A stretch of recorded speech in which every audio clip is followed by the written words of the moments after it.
Okey, Assalamualaikum. Baik, untuk kita nak pilih kaunter, semestinya yang pertama kita mesti cari kaunter yang untung. Okey, kaunter yang untung. Adakah kaunter yang rugi kita tidak boleh invest? Itu terpulang pada masing-masing. Cuma langkah yang paling selamat, yang pertama, sebab setiap orang dia tak sama tau. Ada orang dia main jenis beli jual, maksudnya sebab harga tu ada naik ada turun. Jadi kalau yang pandai dia beli jual dalam masa yang sekejap.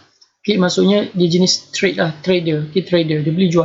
Tapi macam kalau yang new buy ataupun tak semestinya new buy, kalau orang lama pun dia ada dia punya disiplin. Macam dia kata, okay, saya just nak beli kaunter yang untung sahaja. Itu saya punya prinsip. Okay, jadi ada juga yang macam tu. Ada setengah orang dia tak kisah kaunter rugi ke, syarikat untung ke, rugi dia basah je. Tapi dia jenis beli jual lah, dia bukannya letak duit dan biar je. Tapi kalau jenis orang yang dia punya ketat syarat dia, dia kata okey, yang pertama, syarat pertama dia mesti nak beli syarikat yang untung. Okay, itu yang pertama. Jadi bagaimana kita nak tengok syarikat untung atau rugi? Okay, pada CDS account kita, kita boleh tengok kan maklumat syarikat-syarikat, tetapi kita agak pening keliru. Tetapi yang paling simple, kita buka laman web, okay, yang saya bagi ni, contohnya iSaham, okay, iSaham dan juga KLSE Screener, saya dah bagi dalam chapter terdahulu. So contoh bila kita masuk laman web iSaham, kita type sahaja nama kaunter kat sini. Okay, macam sekarang ni saya type SK Press. So SK Press akan keluar kat sini. So dia ada maklumat kat sini lah. So scroll sahaja ke bawah, kita boleh tengok secara grafik. Okay, secara grafik kita lihat revenue dia sejak 10 tahun lepas dia ascending, dia telah menunjukkan satu garisan menghala ke atas. Maksudnya dia ascending, maksudnya dia sentiasa meningkat. Begitu juga dengan profit dia juga ada satu garisan menghala ke atas, maksudnya dia menaik, bukan descending tapi ascending, maksudnya menaik ke atas. Jadi kaunter ini yang kita nak untuk kita letakkan duit kita. Sekurang-kurangnya kita tahu bahawa syarikat ni untung, bukannya syarikat rugi. Jadi duit kita tu lebih selamat. Tu yang pertama lah, bagaimana nak tengok syarikat rugi atau untung. Yang kedua, kita guna laman web ni, kita type saja syarikat, SK Press, dan kita klik, dia akan keluar dekat sini secara visual.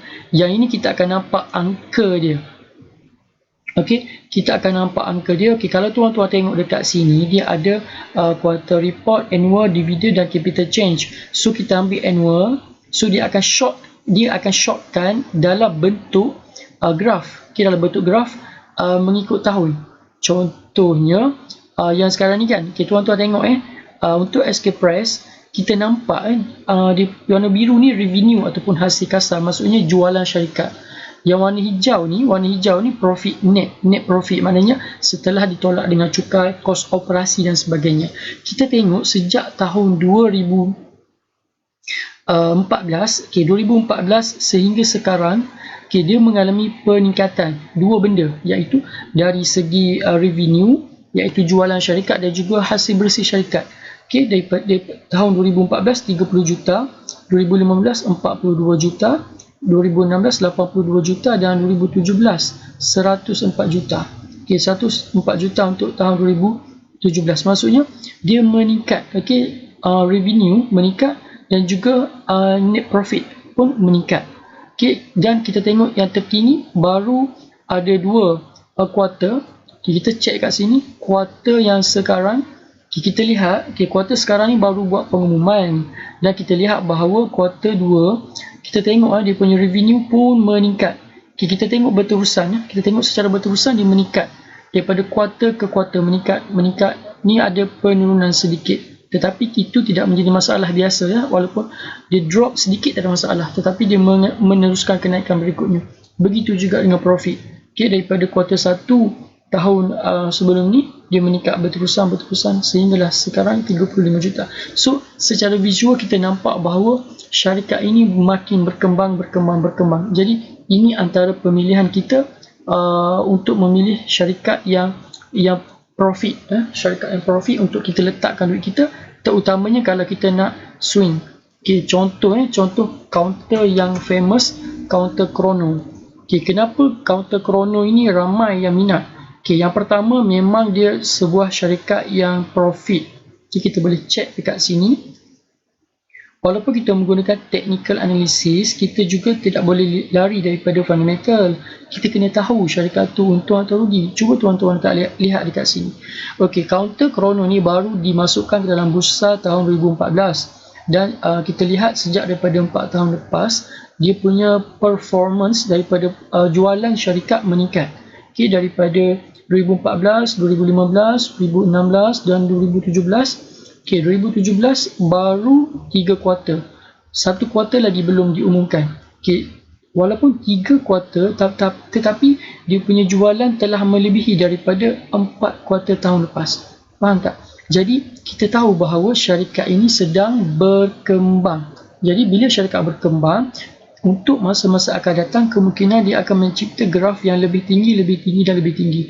Jadi di situlah perkembangan syarikat itu akan berlaku dan harga saham dia bergantung kepada prestasi syarikat. Kalau syarikat tu untung, harga saham pun akan naik. Begitu juga kalau syarikat rugi, akan menyebabkan harga saham jatuh. Jadi itu paling asas kepada kita untuk kita pilih kaunter mana untuk kita letakkan duit kita untuk kita main saham. Orang kata main saham kan. Sebab tu kita kalau boleh elakkan daripada cari ataupun beli kaunter yang rugi. Okay, kaunter yang rugi kita tak nak. Kita just nak kaunter yang untung sahaja supaya kita lebih selamat.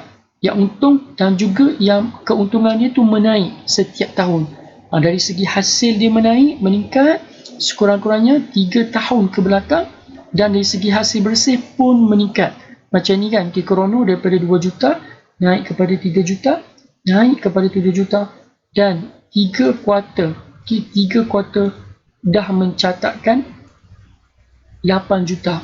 Kalau tambah 1 kuarter lagi, semestinya hasil dia lebih tinggi daripada tahun sebelum.